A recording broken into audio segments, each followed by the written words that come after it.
Nous le disons, le gouverneur Jean-Jacques Pouroussi, qui est de bonne foi, et un grand frère que je suis en train de donner des conseils, mais je ne sais pas s'il est en train de suivre ces conseils-là. Parce qu'il ne faut pas que ce que nous avons connu avec Théo Ngwabi Kassi reprenne encore une fois dans cette province. Notre province a reculé des surplus en développement.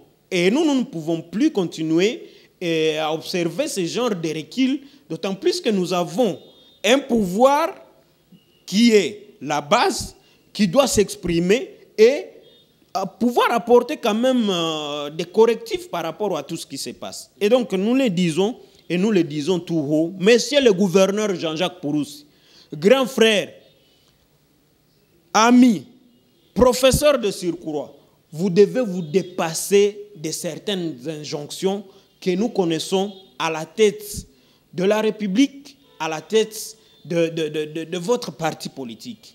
Nous avons besoin que vous ayez des gens à votre côté, des gens qui sont en mesure de vous aider, des gens qui sont en mesure de transcender les jalélismes, comme nous l'avons toujours appelé, parce que ce sont des jalélistes qui sont en train de lui dire qu'il est Magoufouli. Mais ça, c'est de la sorcellerie. À moins de 100 jours, parce que nous devons l'évaluer, à 100 jours, il nous a promis, il nous a dit que dans un mois, il est en mesure de mobiliser 5 millions de dollars. Mais il a déjà mobilisé combien à près de 100 jours. Et donc, nous sommes très exigeants, nous sommes très regardants par rapport à sa gouvernance. Nous sommes en train de suivre l'exécution de son programme qu'il a présenté à l'Assemblée provinciale. Et c'est là où nous interpellons les députés.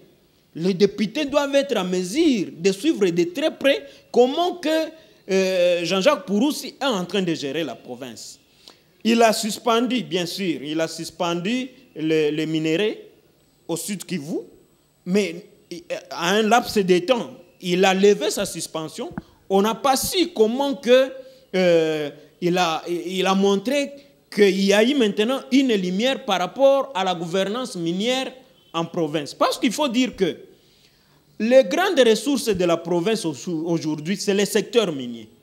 Si déjà dans le secteur minier, ça se passe déjà bien, c'est qu'il est déjà en mesure de mobiliser les 5 millions pour nous donner des routes, pour nous donner l'eau, l'électricité et tout ce dont nous avons besoin. Allez-y comprendre que la population du Sud Kivu et la population congolaise aujourd'hui sera dans une grande difficulté. C'est là où nous la demandons, de pouvoir être très, très exigeante. Vous venez de voir ce qui venait de se passer dans le Conseil des ministres quand le président de la République dit tout haut qu'il va suspendre la gratuité de l'enseignement. Ça doit soulever plus d'un Congolais. Et au Sud Kivu, je demande déjà que la population se mobilise autour de la campagne Shinjo Baz, Mateso Napita Paseleki. Il faut que nous puissions barrer la route à ce qu'a dit le président de la République. Nous devons nous lever comme un seul homme. On ne peut pas nous dire qu'on va suspendre ou on va nous dire que c'est la fin de la gratuité de l'enseignement, d'autant plus que c'est constitutionnel. Le gouverneur de province Jean-Jacques Pouroussi doit nous voir en face. Il doit dire au président de la République, et d'ailleurs le président de la République doit retirer ces propos-là. Parce que ça énerve plus d'un Congolais. Et donc, au Sud Kivu ici, nous attendons, parce qu'il y aura trop de gris qui vont rejoindre la campagne, Shinjo Baz, trop de gris qui vont quitter la gouvernance de Pouroussi pour nous rejoindre. Parce qu'il y a beaucoup de ces gens qui n'attendent que la sortie de son arrêté pour qu'ils nous rejoignent ici dans notre campagne. Parce que notre campagne, c'est une campagne qui va toucher et la gouvernance de Jean-Jacques Pouroussi. Nous avons besoin que le site Kivu se retrouve, que le site Kivu soit développé. Voyez-vous, ici et maintenant, nous sommes en train de nous préparer pour barrer la route à ces gens-là qui bloquent la réhabilitation de la route lycée Ouima à l'envers Walungu. Il y a déjà une action en gestation et une action allant dans le sens de demander que la réhabilitation de cette route se passe normalement. Nous ne savons pas ce qu'est en train de nous faire ce coq. Et c'est là où nous mobilisons toute la population, en quittant vers le lycée WIM, allant à Kanteve, à Chiriri, jusqu'à Walungu, il faut une forte mobilisation pour que les travaux de réhabilitation de cette route se déroulent normalement. Voilà, Cri d'Alarme TV, d'ailleurs, comme vous venez de le dire là, est en train de mener des enquêtes par rapport à la construction de cette route. Et prochainement, peut-être ça sera une émission, peut-être ça sera des reportages que nous serons en train de vous proposer par rapport à la réhabilitation de la route nationale numéro 10. Ça fait déjà, on va vous rappeler, plus de 7 mois depuis que la route a commencé, mais ça piétine, on ne sait pas. Qu'est-ce qui se passe exactement? Voilà, Albert Matabaro, vous venez de suivre Frédéric Mouchagaloussa, qui est donc membre ou cadre d'ailleurs, je peux dire président de la Fédération de la société civile au Sud Kivu, également vice-président du cadre de concertation. À votre niveau, qu'est-ce qu'il faut pour que quand même, si il y a ce que nous pouvons dire, l'engagement, il y a la bonne volonté, les bonnes intentions affichées par M. Jean-Jacques Pouroussi pour le développement de la province, mais au vu de tout ce qu'il y a comme main noire, tout ce qu'il y a comme retombée, qu'est-ce qui peut lui bloquer et quelle serait donc le piste de solution pour quand même que nous assistons à un développement effectif au cours de ces mandats dans la province du Sud Kivu? Très chers journalistes, moi je vous ai dit, tout d'abord, Jean-Jacques Pouroussi doit se débarrasser de son autorité morale. Parce que pour moi, son autorité morale, c'est un improductif ici chez nous au Sud Kivu. C'est à Kinshasa que ces gens partent tromper, qui sont des leaders, des notables. Ils ne notent rien. Si vraiment Jean-Jacques Pouroussi veut que la population, demain ou après le lendemain, l'appelle Magoufouli, qu'il se débarrasse d'abord de son autorité morale. Deuxième des choses, il doit jeter à la poubelle les recommandations des politiciens venant de Kinshasa. Parce que ce qui dit la province du Sud Kivu est que vous êtes ici en province du Sud Kivu, mais on vous amène quelqu'un importé de Kinshasa, il quitte même l'Amérique, Bruxelles, il vient travailler au gouvernorat, ne sachant pas qu'est-ce qui se passe au Sud Kivu, ne maîtrisant pas ce qui se passe au Sud Kivu, parce que nous assistons déjà à des importés. Très chers journalistes, nous, on voudrait voir Jean-Jacques Pouroussi de quitter le populisme, parce qu'il est trop dans le populisme. Pour moi, lorsqu'un gouverneur veut se taper la popularité, qu'est-ce qu'il doit faire? Il doit d'abord faire des actions palpables. Parce que si tu fais des actions palpables, qui vont parler de vous? C'est nous d'abord les leaders d'opinion. Après nous, la population va comprendre que là où peut-être Albert Matabaro a parlé de Pouroussi, c'est-à-dire que Pouroussi a déjà fait quelque chose. Mais aujourd'hui, nous assistons à quoi? Aujourd'hui, nous assistons à des sorties intempestives, nous assistons à des sorties de décaissements illégaux d'ailleurs. C'est comme ça que des décaissements illégaux, c'est comme ça que moi je peux les appeler de l'argent, sans avoir jeté encore un coup d'œil sur la priorité des priorités qu'il nous avait parlé quand il faisait son discours du 27 avril 2024. Parce que c'est là. Dans tout ce que Pouroussi avait dit, il doit d'abord retourner. Il doit toujours penser à retourner dans son discours devant nos députés provinciaux, dans son discours devant la population, son discours de campagne et son discours d'investiture. Parce que tout y a. Parce que Jean-Jacques Pouroussi nous avait dit que parmi les priorités des priorités, il devrait quand même nous réhabiliter des routes, notamment la route de Bukavu jusqu'à Walungu, passant par Chabunda. Est-ce que vous savez que Jean-Jacques Pouroussi l'avait cité? Il avait dit que dès que moi je passe comme gouverneur, je vais réhabiliter ces routes, je vais restructurer la DPMR. Mais aujourd'hui, ce n'est pas le cas, très chers journalistes. C'est comme s'il a tourné le dos à son discours de campagne, c'est comme s'il a tourné le dos à ses promesses. Et il est encore aussi, il est en train de promettre beaucoup comme Félix-Antoine Tshisekedi Tshilombo, ce qui n'est pas bon. Parce que pour un député, pour un gouverneur qui est malin, qui est compétent, il ne doit pas promettre beaucoup. Il doit dire paix, mais les actions vont quand même épater la population. C'est ça. Il nous avait dit qu'il va structurer, par exemple, la DPMR. À la DPMR, en disant qu'il va structurer, pour moi, j'ai vite compris que ce n'était pas structuré, mais chasser quelques-uns sans les payer. Parce qu'aujourd'hui, Jean-Jacques Pouroussi a chassé plus de 237 agents à la DPMR sans payer ses agents. Et la ministre des Finances a déjà engagé 150 agents pour entrepôts et nos frontières, en train de récolter de l'argent. Des engagements illégaux. Pouroussi, moi je vous dis, vous êtes gouverneur, inscrivez-vous dans la logique des choses, dans le respect des règles et principes, respect de nos lois et de la Constitution. Dès que vous chassez quelqu'un, pensez à sa famille, pensez aux lois. Parce que vous ne pouvez pas chasser, vous ne pouvez pas chasser des gens comme des chiens sans les payer. Deuxième des choses, le gouverneur doit penser à payer les agents. Parce que c'est un mot pour lui. J'ai déjà constaté qu'il n'a pas cette habitude de payer les agents.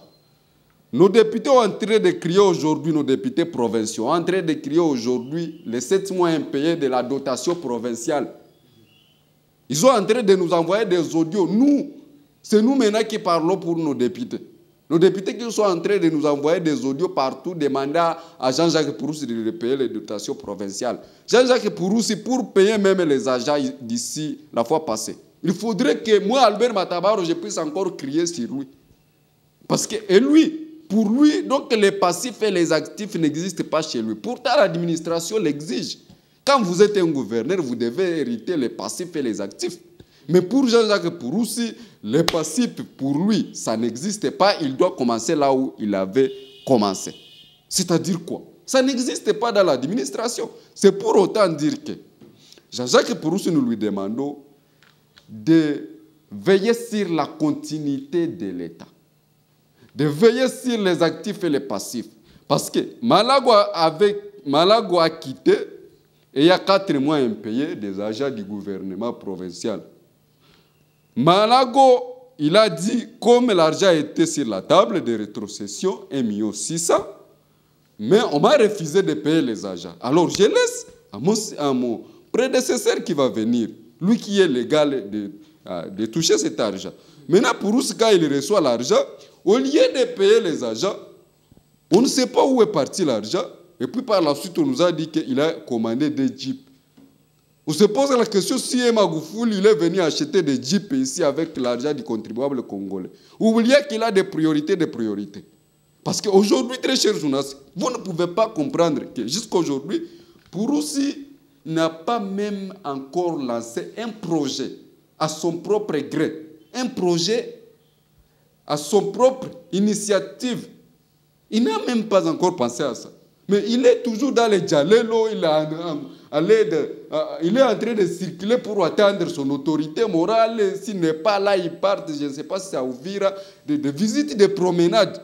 Mais moi, je voulais le voir. S'il est à Ouvira, il doit mettre pression. Vous qui construisez les ponts vers Runingu là-bas, vous qui construisez les ponts vers chez Malago, quand même accélérer les travaux. Il devrait quand même poursuivre ce combat ici de traquer ces gens ici qui veulent détourner déjà l'argent du financement de la Banque mondiale, qui construisent des pavés. Voyez-vous, il devrait faire pression et aider un gouverneur. On doit sentir qu'il est là. Hein? Le gouverneur est déjà là. Nous voyons aujourd'hui, il y a des questions des solutions, les questions des zigalos. Il y a aujourd'hui les questions des incendies partout, mais aucune solution. Il est en train d'échapper à ses missions. Pouroussi doit continuer toujours à s'inscrire dans ses missions prérogatives. Parce que s'il ne contrôle pas ça, nous là, on va se lever et on va tout chambouler. En tout cas, on va tout renverser. Voilà, et même son autorité morale n'aura même pas un mot. Parce que pour moi, son autorité morale n'a jamais représenté le Sud Kivu. Que ce soit au niveau national, il représente ses intérêts personnels et égoïstes. Voilà, merci beaucoup. Nous sommes à la conclusion de l'émission. Nous commençons comme nous l'avons commencé avec Frédéric Mouchagaloussa. Les sujets, nous venons de donner ce qui est important, c'est les spectateurs qui nous suivent en ce net moment. Qu'est-ce qu'il faut quand même, ou bien quelle est la conclusion par rapport au sujet que nous avons décortiqué au jour d'aujourd'hui? Comme je l'ai dit, le peuple congolais et la province du Sud Kivu, en général, en particulier, a besoin de concret, rien que de concret. Le peuple du Sud Kivu n'a pas besoin de discours. Nous en avons marre avec les discours. Nous en avons marre avec les mains des politiciens qui sont déjà éligibles à la retraite. Ils sont nombreux qui sont éligibles à la retraite. Depuis l'époque de Mobutu, il y a de ces politiciens qui continuent à nous gérer. Et même à l'époque, il y a de ces gens qui ont travaillé avec même Lumumba, qui continuent à nous gérer. Pourquoi en République démocratique du Congo, il n'y a pas de retraite politique? C'est là où j'en appelle aux jeunes ambitieux de pouvoir se mettre ensemble, de créer un caucus musclé pour mettre hors d'état de nuire ces gens qui reconnaissent aujourd'hui qu'ils ont suffisamment échoué. Est-ce que nous avons le temps de les écouter? Parce que quand ils nous font des discours publics disant qu'ils ont échoué, qu'est-ce que nous attendons d'eux? Qu'est-ce que nous attendons pour ne pas les mettre à côté? Et donc, je me dis que pour le cas de la province du Sud-Kivu, si le gouverneur Jean-Jacques Purusi, que j'aime bien, continue à attendre des autorités morales les dictats, il ne va pas développer cette province. Il n'a qu'à écouter la voix de ces gens-là, que nous sommes d'ailleurs, qui lui disent la priorité, ce sont les routes, la priorité, c'est l'eau, la priorité, c'est l'électricité, la priorité, c'est l'éducation, la priorité, c'est de mettre fin à ces incendies qui sont en train de faire disparaître des maisons, des biens et même des vies humaines. La priorité, c'est de créer de l'emploi aux jeunes. La priorité, c'est la réhabilitation des routes de dessertes agricoles.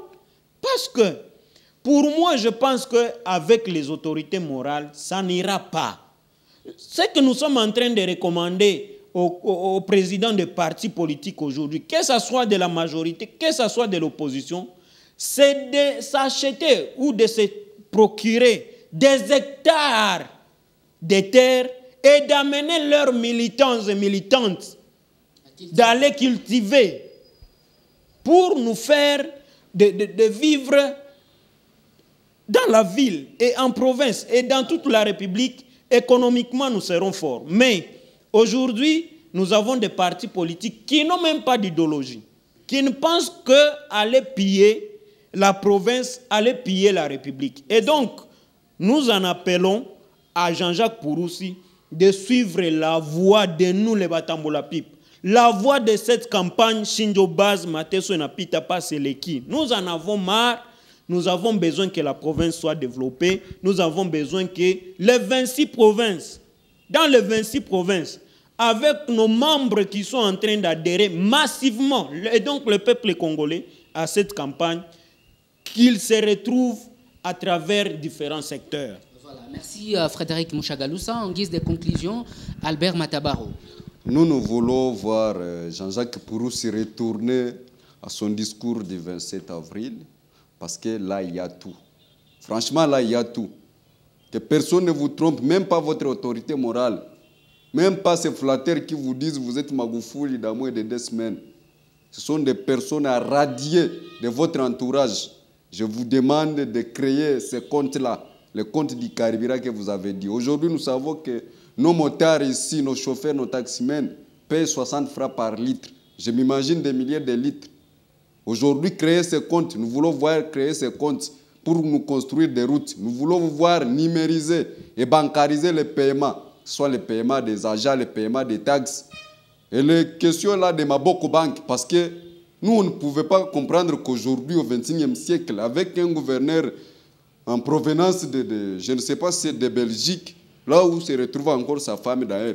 Et puis, il vient avec le système de Maboko Bank. Loi Koulou, loi Koulou, loi Koulou. Les agents en train de toucher. En tout cas, ça ne peut plus même nous prendre du temps. Nous voulons vous voir à l'œuvre. Nous voulons vous voir avec vos parkings là, modernes que vous nous avez dit. SNCC, vous allez créer des parkings là. C'est bon. Nous voulons les voir. Nous voulons les voir à l'ISP là où vous avez dit. Nous voulons voir le fait de signalisation là que vous avez dit.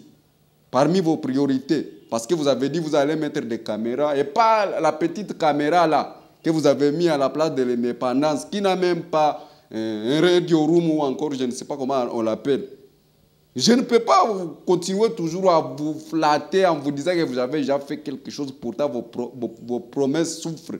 Nous vous disons, très chers journalistes, en fait, nous voulons voir le gouverneur de la province nous amener le bis là qu'il a dit. Comme il a commandé déjà sa Jeep avec le vice-gouverneur. Et le vice-gouverneur aussi n'est pas épargné. Il doit quitter là où il est en train de loger et retourner dans la résidence officielle du vice-gouverneur qui est aujourd'hui libre, inoccupé. Lui aussi doit quitter. Nous voulons voir en fait le gouverneur mobiliser les 5 millions. Et en dehors de cela, très chers journalistes, nous allons risquer nos têtes. En tout cas, nos têtes, nous allons les risquer pour son départ. Les bis là qui nous avaient dit des marques Volvo, Mitsubishi, Toyota, Aoudjou, nous voulons les voir ici sur terrain. Parce que la question des transports en commun ici chez nous au site Kivu souffre. Nous voulons voir ces bis là et comme ça, la province du site Kivu réglera ensuite les prix. Merci. Voilà, Cri d'alarme TV, débattons-en. Nous sommes à la fin de cette émission. Merci à Frédéric Mouchagaloussa, qui est président de la Fédération de la société civile, avec qui nous avons débattu ces thématiques. Merci également à Albert Matabaro, qui est cadre du parti politique de l'opposition SID de Martin Fayoulou. Et Daniel Kaoukula, c'est mon nom, présentation et coordination de cette émission. Les finances avec la technique assurée par Vincent Boami. On se retrouve prochainement dans un autre numéro, dans une autre émission, pourquoi pas dans un autre programme de Cri d'alarme TV. Portez-vous bien. Bye bye.